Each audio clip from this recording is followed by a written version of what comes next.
Here we have a clue in the bankruptcy filing that we followed, that was hidden in plain sight, that got us to sign and execute paperwork, got us to Uncle Dennis, to the aspiration logos that were supposed to be on the Clippers jerseys and all over the most sustainable arena in the world. And you get these private emails as a result showing Ballmer's personal connectedness to aspiration. And when it comes to Kawhi, again, it's just funny when the absence of evidence becomes the evidence. No, that's... But that's what an endorsement deal would force us to reckon with, is that feels like clearly something, even though it's definitionally nothing. Nothing. He didn't have to do anything. The question to me, and this is the question that has been phrased by the 7 sources inside of Aspiration that I talked to, the former employees, was this money going on what was framed to me as a round trip? Was it starting one place, going all the way around, and surprise, it's doing what the guy who gave the money up wanted it to do to help his own interests? Mm-hmm.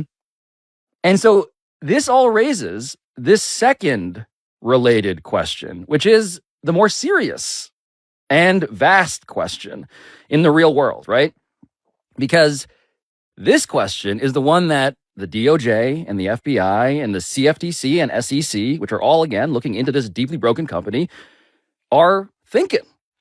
As my source put it, characterizing what their coworkers at Aspiration have lately been asking.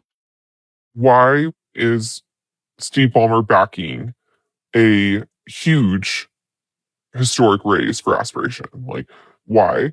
Also, what was the main motivation for such a large raise?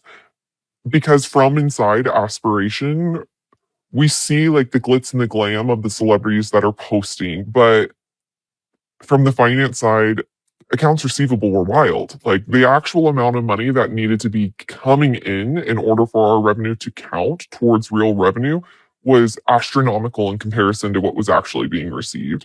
There's a lot of these one-off LOIs that existed, letters of intent. There's all these one-off deals, but this proof of concept from a business perspective, at least from the finance side, did not make sense to the point where forecasting felt like casting spells. When you look at this list, how many of those, and these are all listed as deals, letters of intent, dated as of early 2021, before Ballmer had made his big investment, how many of those are fake? 80, 90%. They just said that 80 to 90% of the LOIs were fake? As of early 2021. Listed in the paperwork that Steve Ballmer could examine before he decided to invest or not, all of the $50 million that he put in. Yeah, this is a little bit more than cap circumvention. Given this special influence and the way Steve Ballmer was investing millions, but also getting paid millions via the Clipper sponsorship with the promise of an even bigger payout, by the way, if Aspiration were a real company that went public successfully to the tune of that $2.3 billion valuation, what did Steve Ballmer, the very best investor of the last 20 years, know about everything else going on at Aspiration? And when did Steve Ballmer know it? So Adam Silver on one hand, and then you've got the government on the other. The government doesn't really care about salary cap circumvention. Correct. At all. NBA owners, NBA, they care deeply. The federal government cares deeply if there's any sort of fraud perpetuated on a common investor.